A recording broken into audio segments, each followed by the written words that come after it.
US Sport. On Off the Ball. With 888 Casino. 18 plus. See Gamblingcare.ie. Okay, week 15 is almost in the books. 2 Monday night games tonight, but we'll ignore them. Jer's not in today, but I am joined, as we always are, by our own Cian Fatty. Cian, how are you? Good. Week 15, man. It feels like we started this season 3 weeks ago. How was this flown by so quickly? I'm not even saying that like to say the season has been particularly specially great this year. It just feels like it's been really, really quick for a reason I can't even think of. That's the NFL all over. It always happens. They've added a week, but it still feels so short compared to our overall lives. And, you know, you try and make the most of it as you can, while you can, and then you kind of get a sort of a interesting on paper but almost uneventful night like last night. You kind of feel like it's a waste, but seismic news perhaps. We'll see. We don't know yet, but never a good thing for an NFL fan to see Patrick Mahomes wincing, barely able to stand up, walking off the field. Bad news when you're in the fantasy semi-finals next week and you're relying on him and Alvin Kamara. I don't think anybody else cares about that, but damn it, I do. And but yeah, Mahomes, we don't know yet the extent of it. If I was to guess with my untrained eye, I'm thinking that's going to end up being a high ankle sprain and he's going to be gone for 2-3 weeks. He's going to be back for the playoffs, but he's not going to be right for a month and a half, 2 months. Yeah, they're saying week to week at the moment. Look, Mahomes is not an injury-prone quarterback. He's been a very durable quarterback throughout his career, but all of the injuries, at least all of the significant injuries he's had, have been ankle injuries. And we've seen this go in two directions. We've seen him win a Super Bowl with an ankle injury. We've seen him lose a Super Bowl with an ankle injury. I don't expect them to play again in the regular season. Like, their next game is Saturday, then they've got a game on Wednesday because of the Christmas schedule. I think there was talk already that he wouldn't play that Wednesday game anyway, just because it makes no sense to put your quarterback at risk at that point when you don't need to win games. So we're probably going to see Carson Wentz for the next 3 games. And it won't impact the Chiefs going into the playoffs. Obviously, we know Mahomes is like Johnny Sexton back in the day. He just turns up, he plays. He doesn't need 3 weeks of football to put him in position to be in form and ready to go. He'll just turn up and he'll be fine. But we've talked about this all throughout the season. In the playoffs, Patrick Mahomes turns up, starts running around, starts scrambling, starts making plays with his legs. That's the one thing he wasn't able to do when he had previous ankle injuries. And that's one thing you're terrified of with him, because when those bodies are falling on him within the pocket, that's how he got injured at the weekend. The body fell on his ankle. It wasn't a hip drop tackle, obviously. It was just in the crowd inside. Bodies, it happens sometimes. Your ankle gets trapped underneath.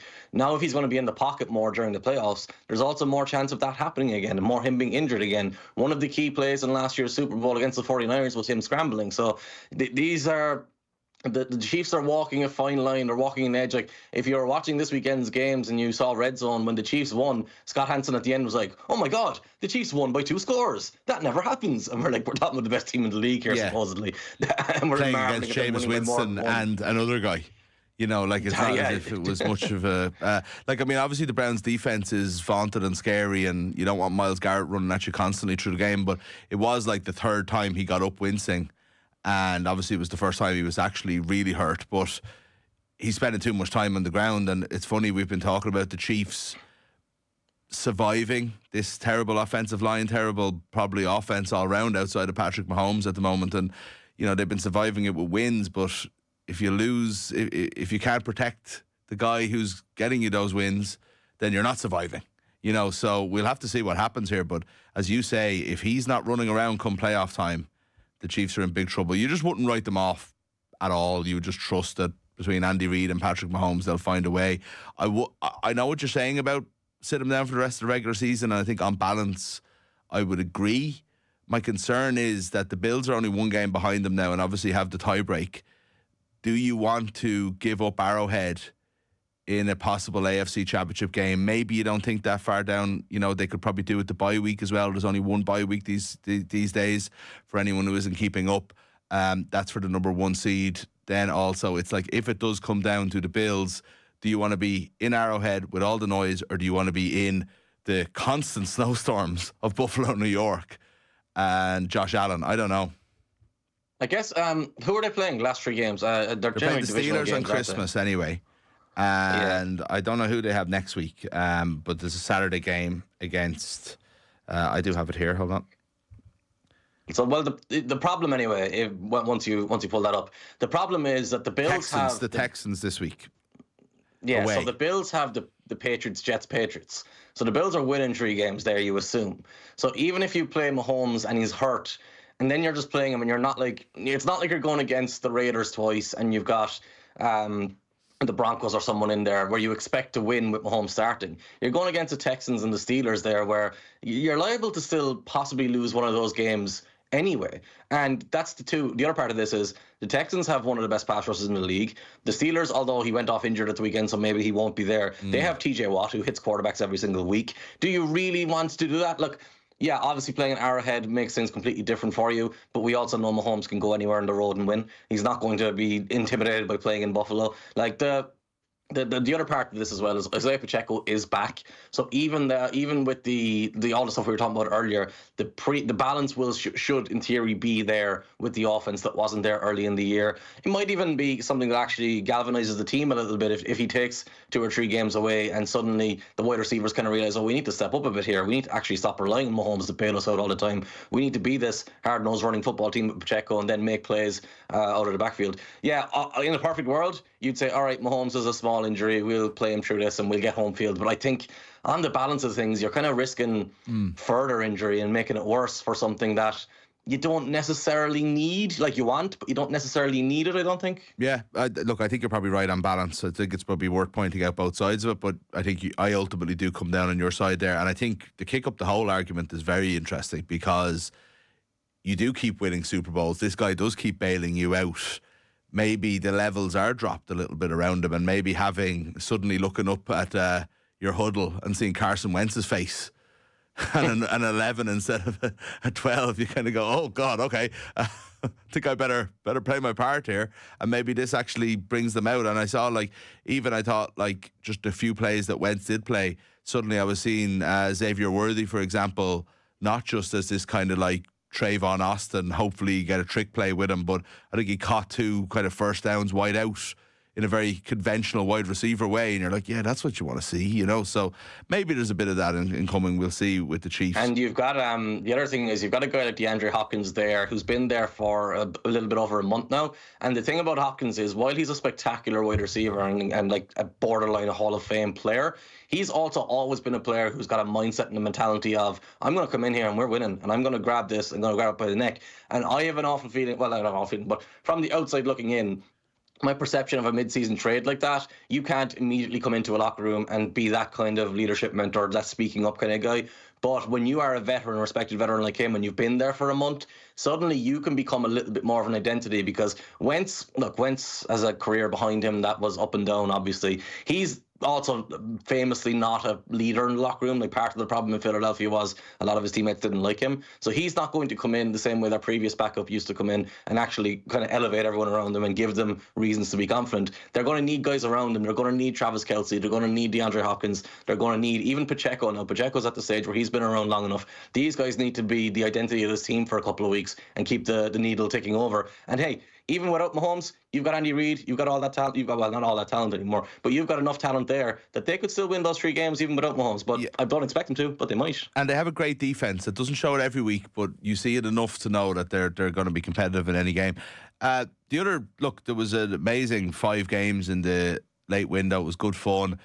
I know you were probably deep diving individually on games, but for those of us watching Red Zone, we even had this 2 marquee matchups, and we had double boxes at times where it was Brady versus Romo, and it was, Brady's coming into his own a little bit, but Romo maybe still has the edge. But those 2 games, funny, if you look at the scores, you look at the box score, even especially in the Lions Bills, you see the score line, both teams in the 40s, and you're thinking, they were incredible, they lived up to it. Now, maybe in terms of analysis they did, but in terms of excitement, they kind of were a little bit of a letdown. It felt like the Bills had that game won from a long way out. They were exceptional in the first half, and it did feel like the Eagles kind of had the Steelers' number. And if you look at the Eagles and their trends recently, and we might just start with that just for the sake of the segue,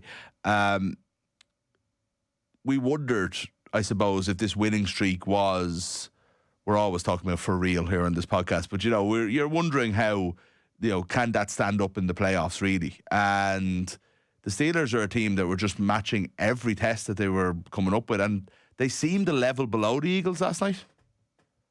Yeah, they played like it anyway, for sure. Like, actually, the first quarter, you mentioned there, like the games themselves in terms of excitement were a bit of a struggle. But the first quarter and a half, I felt like all of them were great. All like I had Red Zone on, but I was also focusing on the Eagles Steelers game specifically. And I remember saying at one point, I'm really happy that Red Zone are showing very, very little of the Cardinals Patriots right now, because all these other games are amazing. It was like, just show us the touchdowns from that game and we'll focus on these games.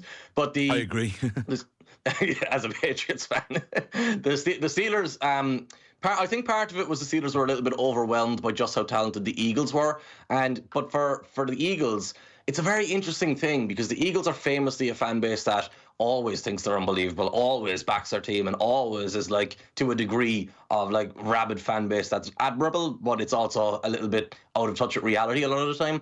And suddenly it kind of feels like they're a bit reserved and they're a bit quiet because they're like, we've got this amazing record, but every single week we're looking at Jalen Hurts going, this doesn't look great. And AJ Brown last week threw gasoline on the fire by essentially saying Jalen Hurts needs to be better and get me the ball more. And in this game, you're kind of coming in going, right, it's the Steelers, it's TJ Watt, it's the defensive front, it's Saquon Barkley. What's going to happen here? You've got a quarterback who's struggling a bit with Hurts, so they're going to rely on Barkley, they're going to rely on Brown, rely on Devonta Smith as much as they can, take all the pressure off of Jalen Hurts. That's not what they did. They came out in the first drive, and Jalen Hurts was in an empty set. No, Saquon wasn't even in the backfield. For the first 3 plays of the game, it was drop back, straight pass, drop back pass, drop back pass, Jalen Hurts connecting with receivers downfield. The first one was he hit his tight end down the seam on the right side, and then after that he started to work AJ Brown in. And he started off really, really strong. He looked really great, and it caught the Steelers defense off guard because they were clearly coming in expecting, right, we've got to stop Saquon here. And Saquon became an afterthought. He was like, he got his first touch 4 plays into the game. He was very much not being ridden in the first half. He was being given. He got the ball more in the second half, as far as I can remember, when they already had the lead and they were trying to close the game out. But with that said, Hurts made enough really good plays to get them out in front and then stay out in front. But the real story here was that the Eagles defense just shut the Steelers down completely. They had nowhere to go. They were beating themselves. Russell Wilson had, I think, 6 balls tipped at the line of scrimmage by the end of the game. That was because Jalen Carter and the rest of that defensive line, Josh Sweat inside there, they were just timing out the plays. They were like, all right, we know you don't want to hold this ball in the pocket. We know it's coming out quickly. I remember this happening to Andy Dalton years and years ago late in the season. Teams figured out, okay, this is the timing of the play. This is the tempo of this play. This is when the ball is coming out. Now we're just adding 6 incompletions to your total without even having to rush you. So there was real struggles on the offensive side for the Steelers, and Mike Tomlin will be fuming about it all, and he'll be able to fix it against other teams. But the Eagles, just as a collective, there's just so much talent everywhere that they couldn't drag them into that arm wrestle matchup that they have every single week. And with that said, the Steelers gave it a good try in the first quarter, though. They had that they stripped Jalen Hurts on that scramble that set them up in great territory. 2 turnovers in 2 series for the Eagles, so it seemed like it was going to be one of those games. And obviously that defense can be amazing when they're at their best. But have we heard anything about TJ Watt yet? Nobody likes this. I saw him going over. It looked like his knee, and then it's weird. You almost were relieved when you saw him on the sideline getting treatment on his kind of foot ankle. You know, and that could be just as bad, but for some reason you kind of know when it's the knee, right, see you next year, bud. You know, there's a lot more variations, I suppose, in what could happen when it's the lower leg.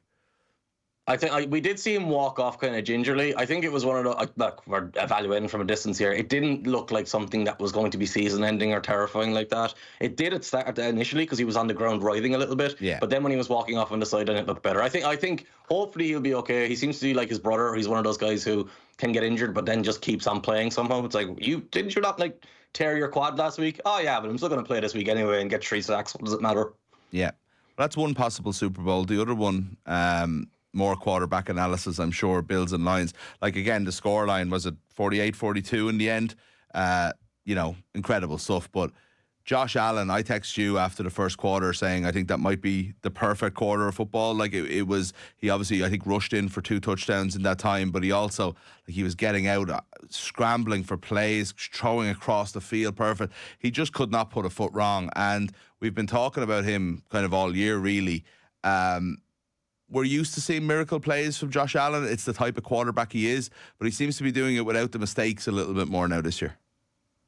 Well, it's funny. Like Lamar Jackson in the early window threw 5 touchdowns, and everyone was like, "Oh, the MVP conversation's wide open again." And then Josh Allen just came back in the second window and was like, "Yeah, he just got probably the biggest signature win of the regular season. I'm pretty sure he's got the award locked up now." And you've got to give him so much credit because he came out and set a tone for his offense in that game. Yeah. Like they clearly had areas of the Lions defense they were targeting because they got Ty Johnson the ball twice on wheel routes out of the backfield and then over the middle. He ended up with over 100 yards receiving. That's your backup running back. He's at over 170 or 169 yards receiving, in the last 2 weeks. In the last 2 games, they've unearthed a gem there because he's just making plays over and over again. But Allen it was kind of the perfect encapsulation of who these teams are and why they're so different, because Jared Goff had those 5 touchdowns by the end of the game, but in the first half he was relying on all the structure around him to make plays for him and get the ball out, but it wasn't working because the Bills defensive line was so good and the play calling was so good. It kept them off balance. They did a really good job, and Goff just couldn't adjust and anticipate, or couldn't adjust and make plays happen out of nothing. Whereas Allen, basically every passing play they had was him going, right, I'm going to hold the ball, right, no, I'm going to run around for a while, and eventually I'm going to throw the ball. Like Keon Coleman had 1 catch in that game yesterday, and Keon Coleman's your number 1 wide receiver, or your number 1 pick, who you expected to elevate your offense a little bit.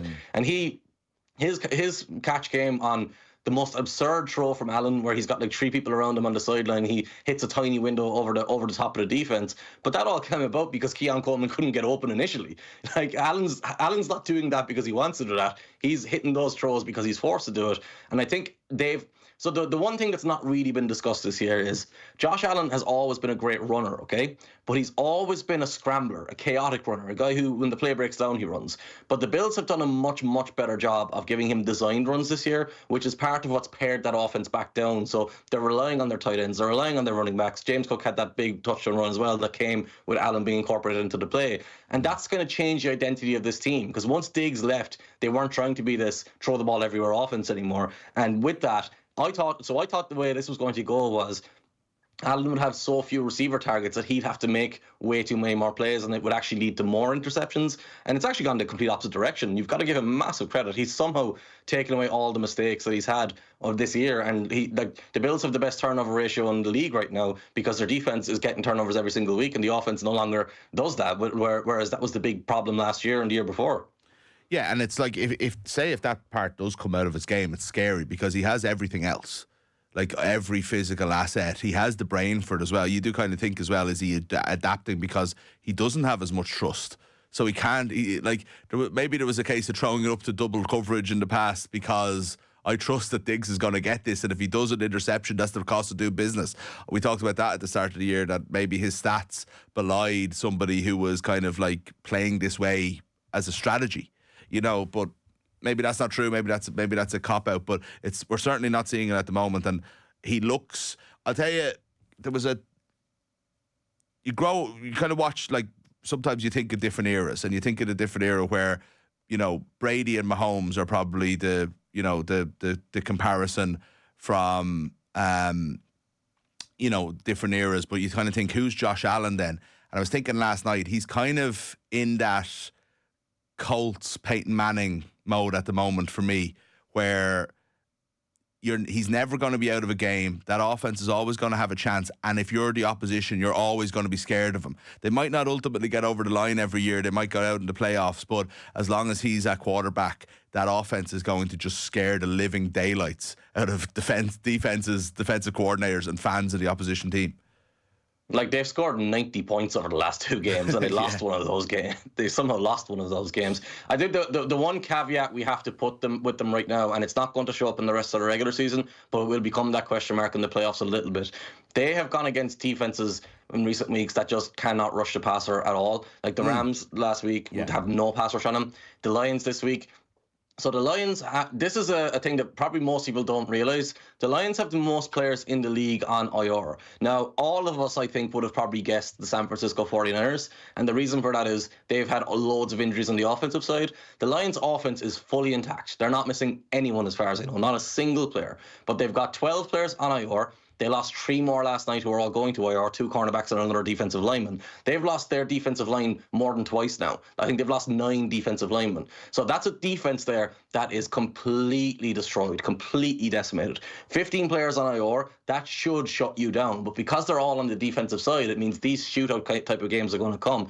So against most teams, they'll still win because they can score so much that the other team can't keep up. But when you come against a Bills defense that has such discipline on the defensive side, you have Josh Allen on the offensive side, you have that running game and that offensive line playing as well as it was, and then you have Ed Oliver on the defensive line with guys like Rousseau coming with him and Von Miller. The pressure they were able to generate, all they needed to do to beat the Lions was win 3 or 4 drives in the first half, and then they won the whole game. So defensively, the Lions are in such a bad position. Like, the only comparable I have of a team winning a Super Bowl that has gone through all the injuries that they've gone through on one side of the ball was when Aaron Rodgers won his Super Bowl ring at the Packers 12, 13 years ago, whatever it is now. They lost about 22, 23 players that year, I think, but it was on both sides of the ball. And they had a quarterback who, in the playoffs, just lit himself on fire and was like unstoppable, throwing the ball into windows that shouldn't have existed. And Jared Goff, we saw again, like, a quarterback who finishes the game with 5 touchdown passes and 0 interceptions, and you're still coming away going, he didn't play very well. And that's kind of the way Goff is, because he just can't extend plays at all. And it's what we're going to see at this time of the year, and we're going to see it more and more in the playoffs. So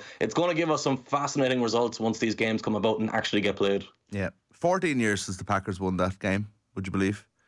BJ Raji touchdown, wasn't it? I think you heard me complaining this weekend about all the young people in the office that we have nowadays who are all enjoying their youth, and I'm here talking about BJ Raji, Rashad Mendenhall fumbling and Roethlisberger falling over it and all that. We're getting too old, Mick. This is a disgrace. Without a doubt. At least this gives us a nice little frame of reference to talk about Super Bowls from 14 years ago. The Lions, it's funny because they're off, like it is, I'm the exact same. You look at it and you go, God, Goff is this or that and the other, and it doesn't matter. That offense is just perfectly suited. It's a really well-balanced offense. Those 2 running backs are superb.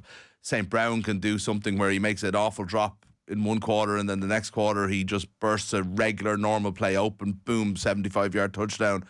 They can kind of do it all, and they seem to be doing it all, but the defense is shattered, and it is hard to see how, and it could be the cursed franchise of them all, when they finally get this team together, everybody on one side of the ball gets injured, you can't make it through the playoffs. You're just going to get caught one of the weeks.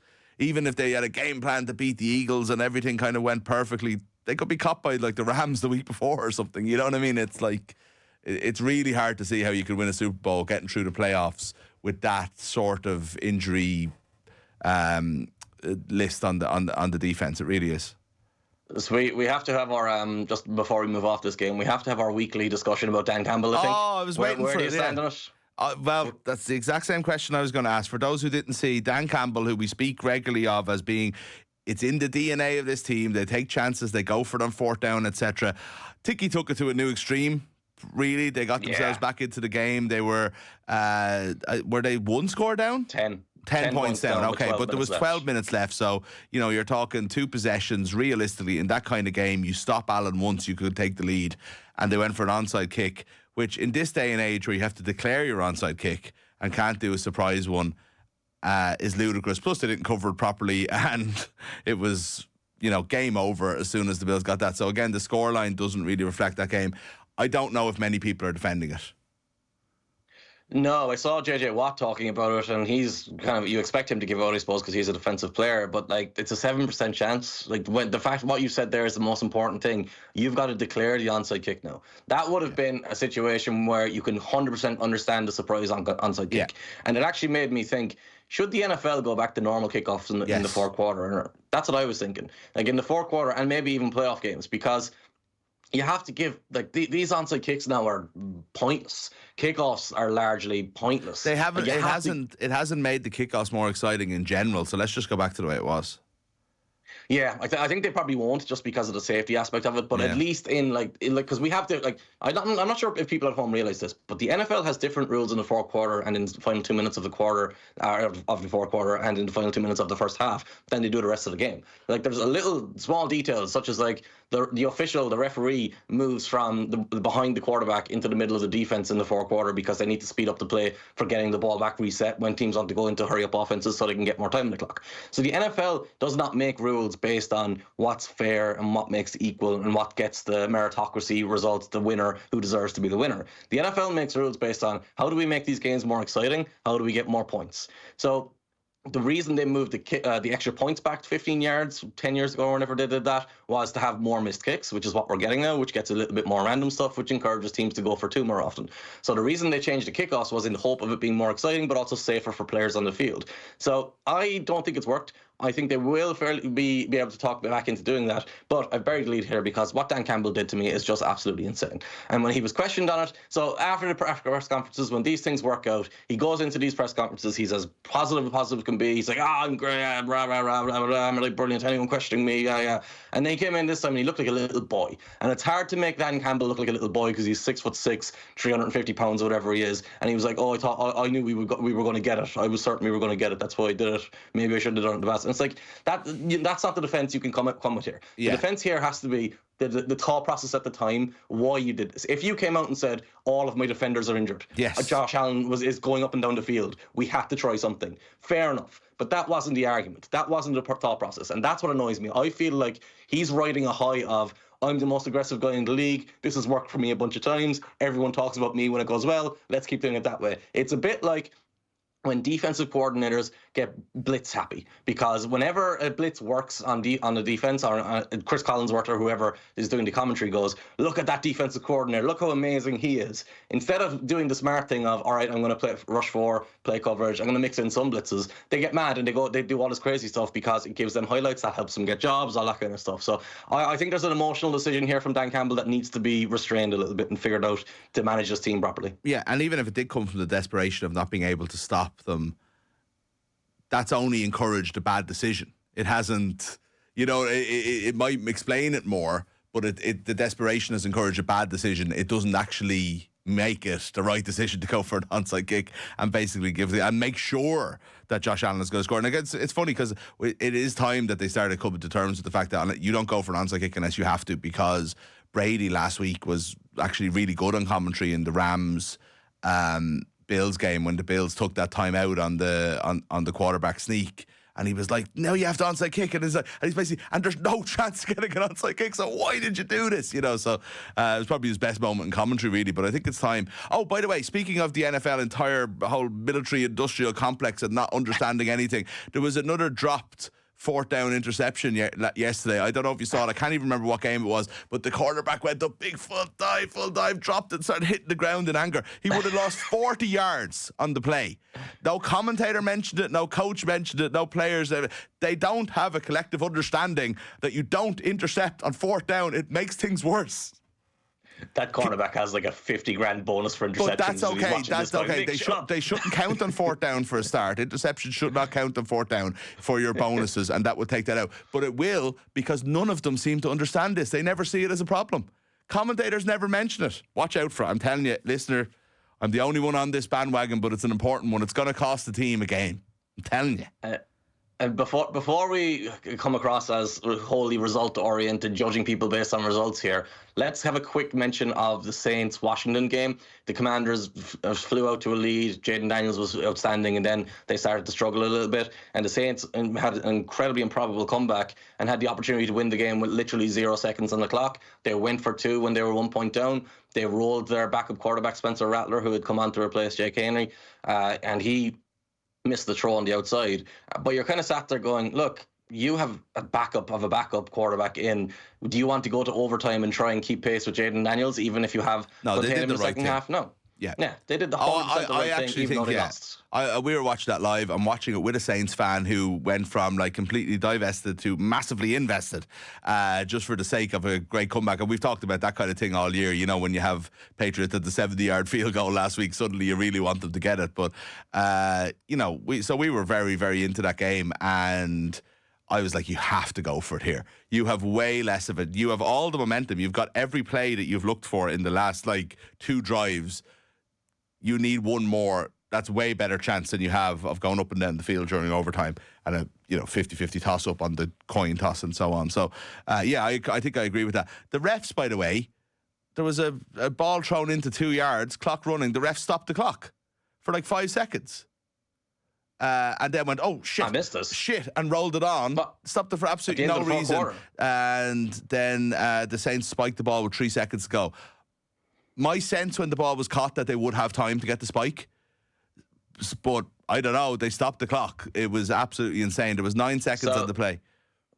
This comes back to what we were talking about a while ago, but the rules being different. So the time rules are different within 2 minutes than they are outside of 2 minutes. And I'm not saying that they got this right. No. They definitely didn't get this right by the sounds of it. But what I do think happens is the refs have so many different things they to think confused. about. Everyone thinks this stuff is so easy, but then you look at like 20-year NFL coaches who can't manage their timeouts and manage the clock, and you realize, oh yeah, he's trying to call plays right now. He's trying to get his substitution players in and out right now. He's trying to remember what his game plan is, and you're kind of going, I'm sat here and I've got a big clock in front of me. I don't have to think about any of that. No wonder I can manage the clock easily. Those guys there's just such a complicated sport and there's so much going on. I can kind of understand how those mistakes happen now. It's fair, and it didn't change the result in the game in the end. I suppose we should have we want to get to a couple more games, but Jaden Daniels, I thought he's definitely slightly dropping, but some of his play is still very, very impressive. Washington had a drive to try and kill the game that he didn't go for. I think it was a coach's error for going for a really long field goal and giving the Saints good field position instead of punting down. I think they would have won the game, but Daniel's got a couple of first downs on that drive, which I think shows real maturity. It's something that doesn't happen a lot, I think, with rookie quarterbacks. He's still playing at a really high level, if not the level he was playing at in week 6, 7, 8, which is brilliant.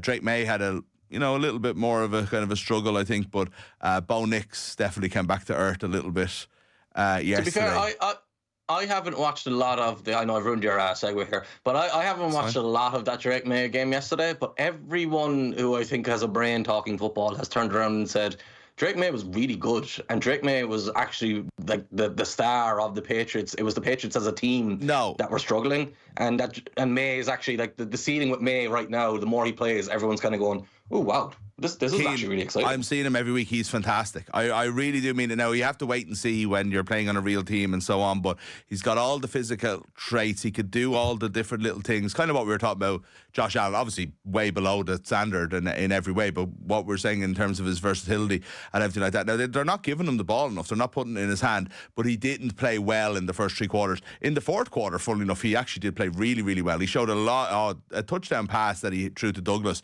where he looked like he was rushing, completely sold the rush, and then toss pass right on the line of scrimmage into the end zone. Mahomes-esque, you know what I mean? So he's superb, but I think, it wasn't an easy game for him yesterday. You expect that with rookies. We've seen it lots with Kalen Williams. We've seen it with lots of others. But yeah, it's him on offense and it's Gonzalez on defense. And I think everybody else at the Patriots can get shipped out. Let's go free agent crazy next year. You're not trying to keep those Kendrick Bourne deep shots going next year, no? I'm okay. If I never see Booty or Bourne ever again, I'm okay with that. Don't worry about it. Let's not waste time talking about a 3-win team. We were going to talk about the Broncos. Quickly on the Packers, there was my first season-long bet came to fruition last night. The easiest one I'll ever have of the Packers plus 9.5 wins. They picked up their 10th with 3 weeks to spare. Was never really worried about this because I do think the Packers are a very good all-round team in a iffy conference. I think as kind of shown by the Seahawks last night. They're a team that's gone out. They've had some wins lately. You beat Arizona twice and you think, oh, maybe the Seahawks are in it. But really, there's just a lot of mediocre teams in the NFC, isn't there? Geno Smith went out injured. I know that's a massive caveat here. No, I think they had the game won before that, to be honest with you. I'm surprised you weren't concerned about it earlier in the year, though, when Jordan Love was struggling a little bit with his own injuries and stuff like that. I was very early in the year, yeah. But winning 2 games with Malik Willis helped, I have to say.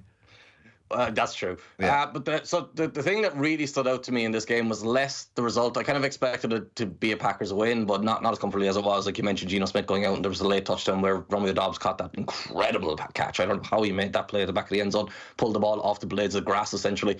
But what really stood out to me in this game was just that Jordan Love.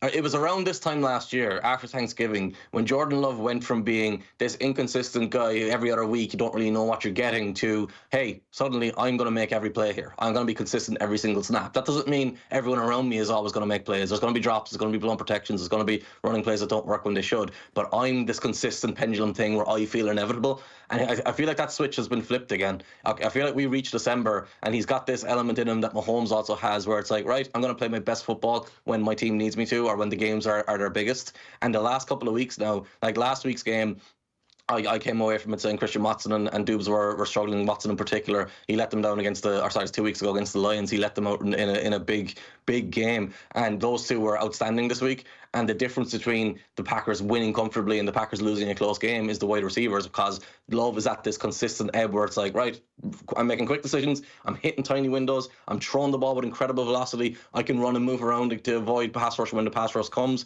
Everything he's doing right now is at an extremely high level, and the ceiling that he has is, you know, every single year you talk about these teams where it's like, all right, these are the best teams in the league. These are the teams that you're scared of. Yes. Because the teams that you're scared of are the guys that are getting hot and that have that quarterback who, when he's fully healthy, can beat anyone. Like, we're not really going to talk about them this week because they had a fairly terrible performance and an awful result. But like the Los Angeles Chargers fit into that group as well, because Justin Herbert threw his first interception in 12 games or something. And he's doing that while elevating a bunch of receivers who are fairly poor besides Lab McConkey. And Love, to me, is in that same bracket. Like previously, you would have put Joe Burrow in there prior to all the injuries. You would have in the past had the guy like Ben Roethlisberger and Eli Manning there. And I think this Packers team is the one in the NFC where it's like, besides the guys we expect, if we have a team that's the disruptor, the team that kind of comes from nowhere, although it's not really coming from nowhere, this is the team. This is the team you're looking at that could make a run. I completely agree. I think so. If you're thinking like it's Lions, Eagles, the Vikings have to be taken seriously at this stage. It's the Packers next. And then we're not going to talk about them here, but you mentioned the Chargers. The Bucs, the kind of form they're in, if Mike Evans is going to do like, you know, end of season playoff Mike Evans, they're just one of those teams that I can't see them making an NFC championship even, but I could see them scaring somebody or beating somebody along the way that we don't expect. So maybe maybe it's not as bad a playoff situation in the NFC as we were talking about. The big benefit for the Bucs as well is they've put a massive priority on getting big defensive linemen, big athletic defensive linemen. A guy like Vita Vea is there, but they have these defensive ends who are just monsters too. So when the weather gets bad, even though they're like a warm weather team, they can just bully teams and they can actually shut teams down. And what they did at the weekend, obviously the weather wasn't bad in Los Angeles, but what they did at the weekend was beat the hell out of Justin Herbert and just hit him over and over and over again, to the point that Jim Harbaugh had to take him out once the game was out of hand because he probably would have got hurt. The other one we should mention as well, and to be honest with you, now that we're talking about this, I'm realizing how good the NFC playoffs could potentially be. We haven't mentioned the Rams, and the Rams look like they're going to be in the playoffs at this stage. Yeah. And they're another team that fits that bill where if Matthew Stafford's hot, good luck. You might win, but you're going to struggle to win. Yeah, so we're probably looking clearer that it's going to be Detroit, Philadelphia, Rams and Bucs as the 4 division winners, with the Vikings, Packers and Commanders. You would think Hopefully. It's almost certainly. You want to get Jaden Daniels in there, don't you? That's going to be pretty fun. good. Like that all those matchups will be fun in their own way. We're almost out of time, and we've 2 little news stories to talk about. But you wanted to talk about the Broncos a little bit. Bo Nix is my backup quarterback to Mahomes, by the way, so I wasn't enjoying seeing him throw. By the way, the other one is Geno Smith, so I kind of don't know what I'm going to do next week, to be honest, in a fantasy semi-final. But Bo Nix, Carson Wentz is there. Pick Carson Wentz up. Bo Nix threw 3 interceptions and kind of looked like, he didn't quite look like Will Levis, but he wasn't too far off it. But the Broncos still won that game comfortably enough, like. Yeah, what a weird performance. 3 interceptions, 3 touchdowns, and 130 passing yards. And you're like, what? How does that make sense? Yeah. But the Broncos as a team, so I actually wanted to get their full schedule, but I didn't actually manage to do it in time here. But they have 9 wins now. Like, they're very likely to be a 10-win team. Were any of us talking about the Broncos being a 10-win team before this season? I don't think so. But even while they've done that, I don't feel like anyone has brought them up during the season either. They've been kind of a secondary talking point throughout the year because, like we've talked about previously, Bo Nix doesn't really excite you, but the team as a whole has been able to destroy bad teams as far as I can tell. You're beating the Raiders, you're beating a team like the Colts, and the Colts game yesterday is particularly notable because they were losing that game comfortably. Anthony Richardson did not play well. Again, a lot of issues in Indianapolis as well with him, but he was bad yesterday.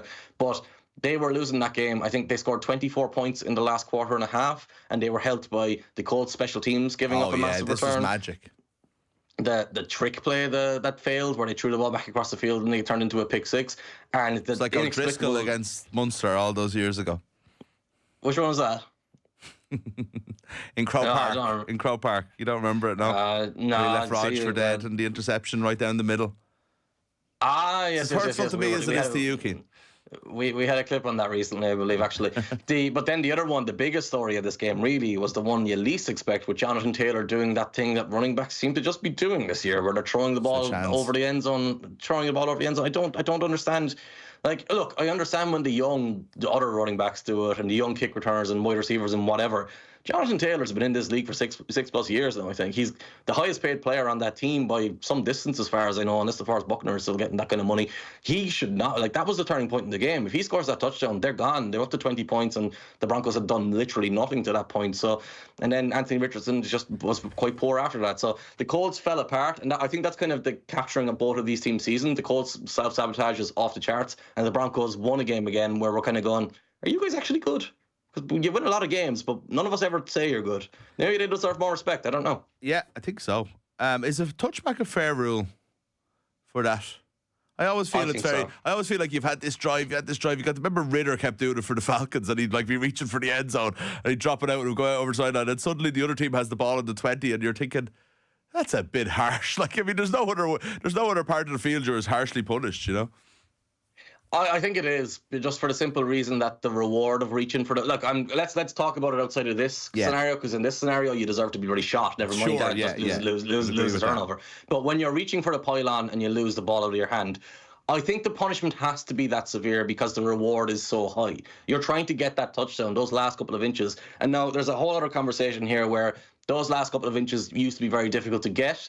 Now, because of the whole pushing nonsense that I hate that teams are doing, this whole scrum essentially, where Josh Allen can just put his head down and Jalen Hurts can put his head down, and there's literally nothing the defense can do. And the refs, by the way, I don't know if we talked about this on the pod. How are we expecting the referees to actually measure these touchdowns on these sneaks? I don't know. There's a million bodies there. No one can see the ball. Do you know what I mean? How is this making sense? We quit. No, I agree with you. Obviously, it's lost in the middle. But do you not think in general though, like there was a incredible play yesterday. Was reached out, but it was on a long play, a stretch play, and his knee was down, and you didn't see it live, and the hand goes up, and they put it on the 1 yard line. You're like, how does the ref know that? And it's inch perfect. They're actually very good at that stuff. Like, for considering sometimes if they get it wrong by a half a yard and it's the difference in the first down, we all go absolutely crazy and call them all idiots. Turns out most of these guys are actually very, very good at their job. But yeah, in the middle of a crush of 22 people, I'm not sure you can see who has the ball or where they go. The cameras can't even see it. The cameras can't even see it, and they've got an overhead look. But anyway, I think they just see where the helmet ends up, don't they? It's just like...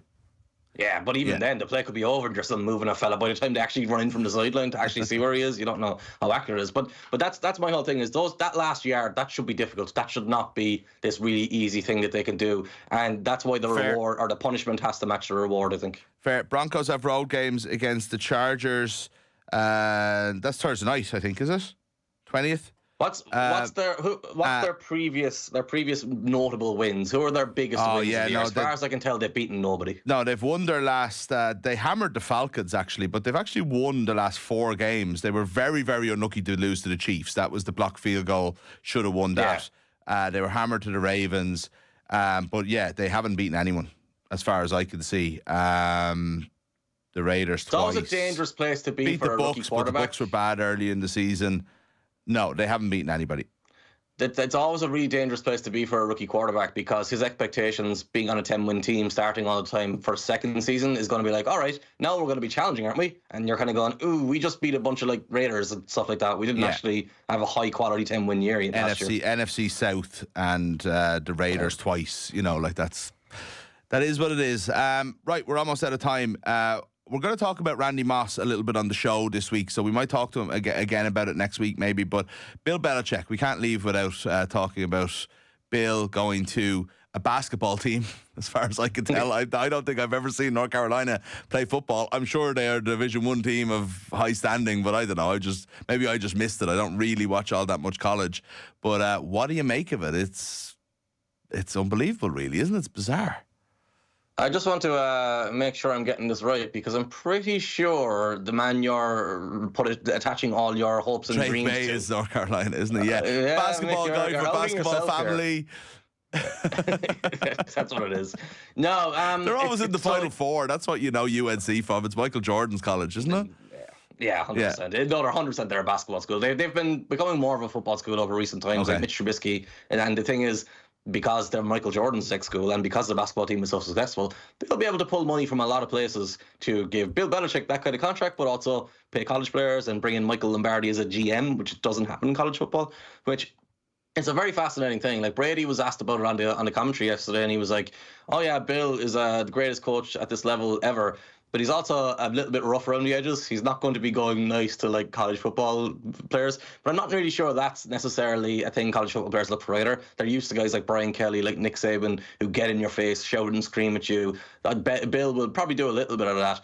This is going to be such an interesting dynamic because he's got to go and relate to these young kids, and he's got to go and go to their houses and basically beg them to come play for him, which if anyone knows anything about Bill Belichick, that's never been the mantra of the way he works. We'll take you if you're good enough, and we'll get rid of you for any reason, even if you're good enough. If your character doesn't align with what we want, you're gone. So how he builds that roster is going to be fascinating. But the one key detail for me, there's a couple of reports.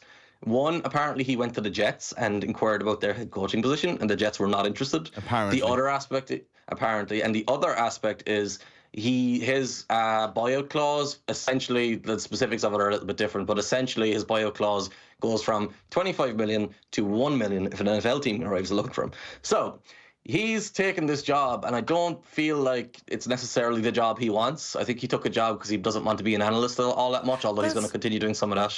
Is it an addiction or what is it? And it can't be money, but maybe it's money. I don't know. But like, I feel like he could make a lot of money in TV.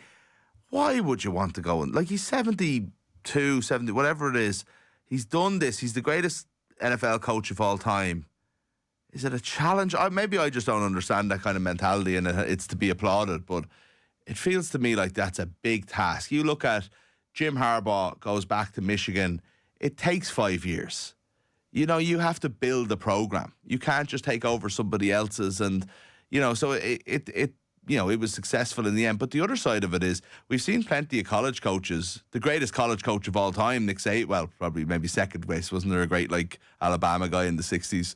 But anyway, like Nick Saban, greatest modern college coach of all time, comes up. Had his stints in the NFL. Like other guys as well, plenty of them. The guy in Jacksonville, it was a disaster for loads of hilarious reasons recently. Urban Meyer, yeah. It doesn't always translate. The same could work the other way. If somebody, these college guys kind of have their head tuned into that world a lot, and suddenly you go back after, 40 years in the NFL? Yeah. Bill is also an army guy, I believe. He was either army or Navy, yeah. some military. So it's probably just ingrained in him that I imagine he's a guy who's waking up at 6 a.m. on his days off, making his bed after he gets out of it, having this very regimented breakfast every single day. I'd say he just lives for that. So football just fits naturally into his life. You mentioned a coach there from Alabama 60. I think I got very distracted because I think his name was Bear Bryant, and I just love the idea. Bryant. I just love the idea of being named Bear. Because I'm pretty sure, being that he was in Alabama, his actual name was Bear. That wasn't the nickname. Had some discussions about first names during the coverage last night. I feel like we've overlooked the fact that Sauce Gardner's first name is Sauce. I just feel like that's just something that just happened. We all got to know him. He's a very, very good player. It's a nickname, Mick. It's a nick. Okay, it's a nickname. It's a nickname. What's his actual name? Ahmad. That's so boring. I thought he was christened. I thought he was like, the priest poured water on his head and said, "I christened thee Sauce." I mean, we have guys named Sincere, we have guys named Amon Ra, we have guys named Equanimous. We've got enough, but no one will ever beat Dustin Bufflin because, I know he was a hockey player, he wasn't an NFL player, but he's got the greatest name ever. What's it? And you're looking at it's Dustin Bufflin, and you're looking at me going, Dustin is a first name. That's normal. Bufflin is a second name, but it's the spelling of it. It's spectacular. Okay. Try and spell Bufflin right now off the top of your head. I don't think I'll bother. It doesn't beat there was a Jets guy called the Brickishaw Ferguson. Does he not win? And there's a guy called D Liner who played on the D line. He played for Alabama. But Dustin Bufflin, I need to get this out there because it's an incredible name. Dustin Bufflin, you spell his second name Byfulgien. Bufflin. How the hell is that Bufflin? Probably it must be Welsh. Anyway, I'm getting overwhelming wrap-up signs here, which suggest that we've got off over time as usual, but also off the deep end as usual. Yes. So maybe we need Jer back. But we don't have him next week, though, so it's me and you again for one more before Christmas next week. But We'll see you then. Enjoy double Monday Night Football tonight, Cian. I'm sure you're looking forward to Clash of the Titans in... Oh, my God, I don't have it in front of me. There's some hilarious game. Vikings-Bears is a good game. No, it's the other one. Atlanta and... I don't know. Anyway, Vikings-Bears is a good game, is it? Bears are finished. I don't get paid enough to watch Kirk Cousins anymore. I can't do it. That's a fair point. You don't get paid at all for this, actually. But anyway, we'll see you next week. I wish he was joking.